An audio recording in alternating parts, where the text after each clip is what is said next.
Refuser la mort, qui est une chose impossible normalement, enfin la refuser vraiment jusqu'au bout, c'est une sorte de scandale pour la nature, pour l'ordre des choses, l'ordre du monde, et ça demande une forme de réparation.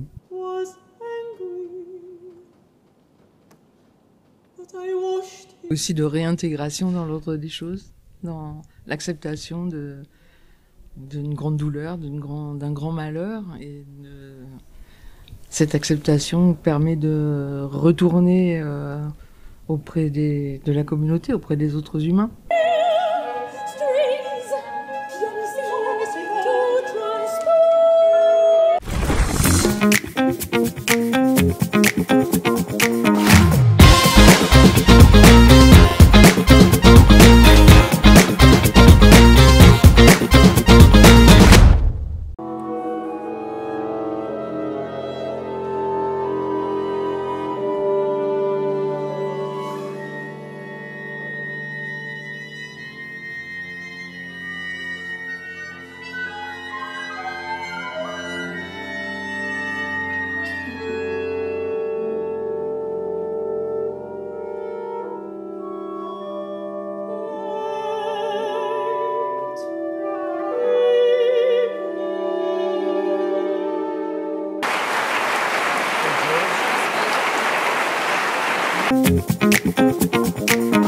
Alors, Marie-Christine Soma, j'ai commis la mise en scène et les lumières.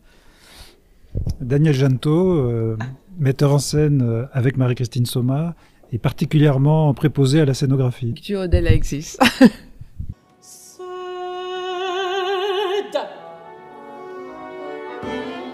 Find one happy person in this world and cut one button from their sleeve. Do it before night and your child will live.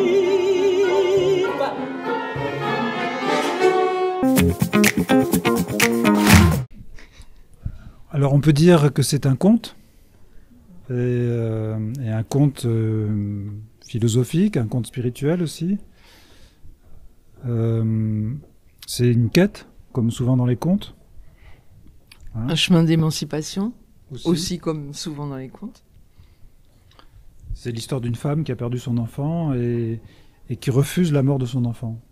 Et refuser la mort, qui est une chose impossible normalement, enfin la refuser vraiment jusqu'au bout, c'est une sorte de scandale pour la nature, pour l'ordre des choses, l'ordre du monde, et ça demande une forme de réparation, mais aussi de cheminement pour cette personne, pour sortir justement de ce refus impossible.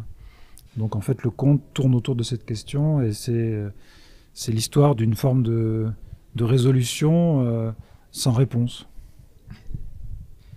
Oui, aussi de réintégration dans l'ordre des choses, dans l'acceptation d'une grande douleur, d'un grand malheur. Et cette acceptation permet de retourner auprès de la communauté, auprès des autres humains, une fois que c'est accepté, ce qui n'empêche pas la douleur.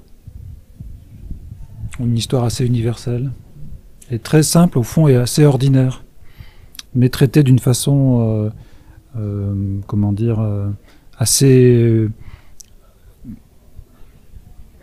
contrastée et avec des figures emblématiques, des simplifications liées à la forme du conte.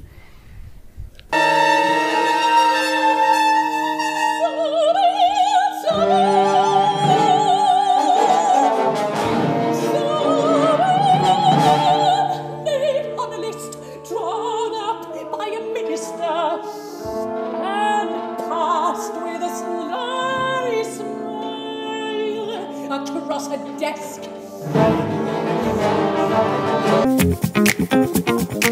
D'abord parce qu'on avait déjà travaillé avec Georges Benjamin et Martin Krim pour son premier opéra Into the Little Hill, enfin pour leur premier opéra. Oui, c'est l'histoire d'abord d'une rencontre et d'une relation longue et ancienne. Et en fait, cet opéra-là est un peu la deuxième partie d'un diptyque. il y a une vraie relation entre les deux opéras, entre le premier opéra de Georges Benjamin et Martin Krimp et celui-ci. C'est pas tout à fait une suite, mais c'est certainement quelque chose comme un deuxième volet. Et par ailleurs, ça nous intéresse beaucoup de travailler avec eux. Est-ce que vous voulez en dire plus sur le spectacle, la dramaturgie, comment vous avez décidé pourquoi vous avez décidé de faire ça comme ça? Parce que comment dire, quand on commence un projet comme ça, d'abord on n'avait pas la musique, on a commencé juste avec le livret, et très longtemps en avance, un livret qui était très très secret d'ailleurs, qui ne devait pas être révélé. Voilà, on a rêvé de longs mois autour de ce livret. Ces quelques pages sont des dialogues extrêmement concis, serrés, incisifs, et à partir de là, quel univers, enfin c'est un rêve, c'est comment notre imaginaire à nous peut s'emparer de cette structure textuelle et où on veut, qu'est-ce qu'on ressent, enfin quelles sont les thématiques qui nous touchent particulièrement et comment on peut à partir de là développer notre imaginaire commun et nos imaginaires respectifs et construire petit à petit une dramaturgie qui ensuite a rencontré la musique, on va dire presque au premier jour des répétitions. Avant, on n'avait pas la musique. Donc c'est un espèce de long cheminement, très, je sais pas comment dire ça. C'est un rapport très très intime avec un texte. Et ensuite une découverte de la musique et de la puissance de la musique. Et comment on s'inscrit, disons, tout le rêve qu'on avait échafaudé, comment on a pu l'inscrire dans la musique. Je sais pas, c'était vraiment des étapes comme ça. La musique, on l'a découverte premier jour de répétition. Et encore, c'était au piano. Voilà. On a découvert l'orchestre très tardivement. Mais du coup, ça a été une longue préparation de la rencontre.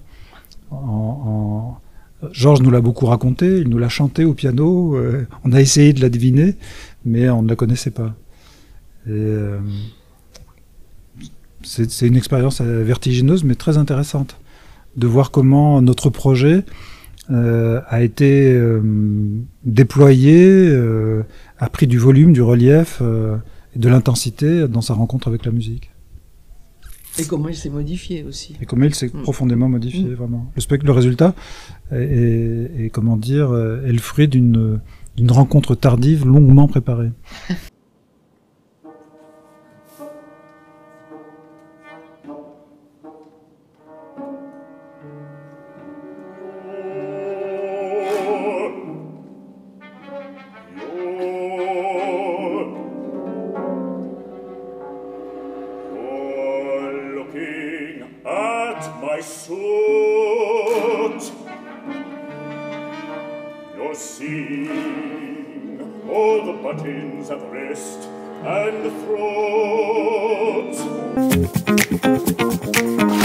Rien, non, pas vraiment. Non. Rien, aucun projet dont on peut parler sans le déflorer.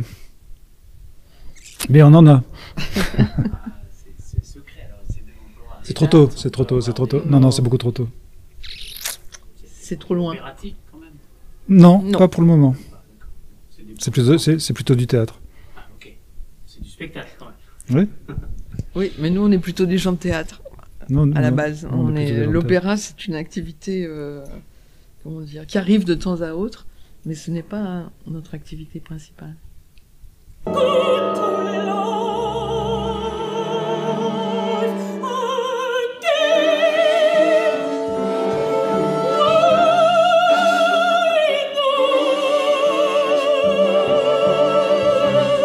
Why not my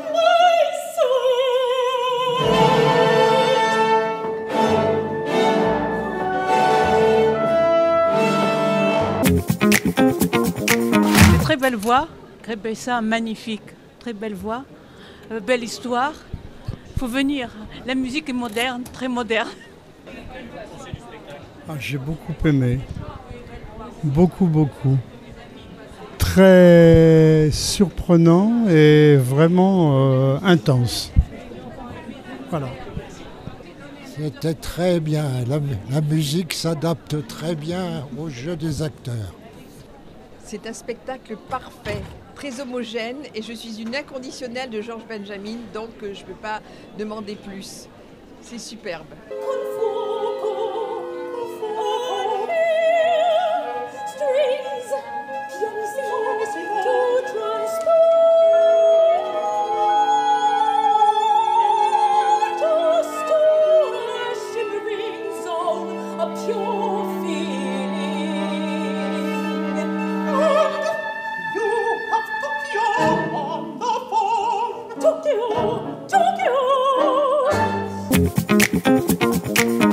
Faut se cramponner.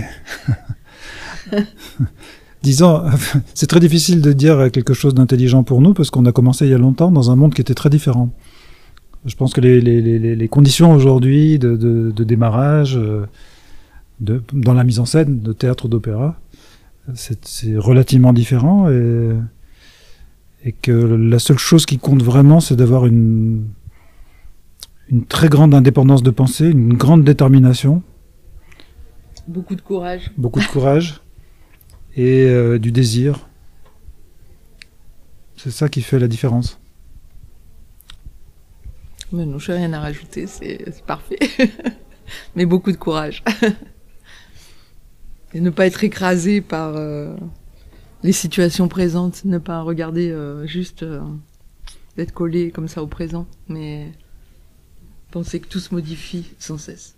C'est très important d'être indépendant de son époque, de ne pas être soumis au présent. Cette liberté-là, elle est difficile à concevoir, elle est difficile à défendre, mais elle est essentielle.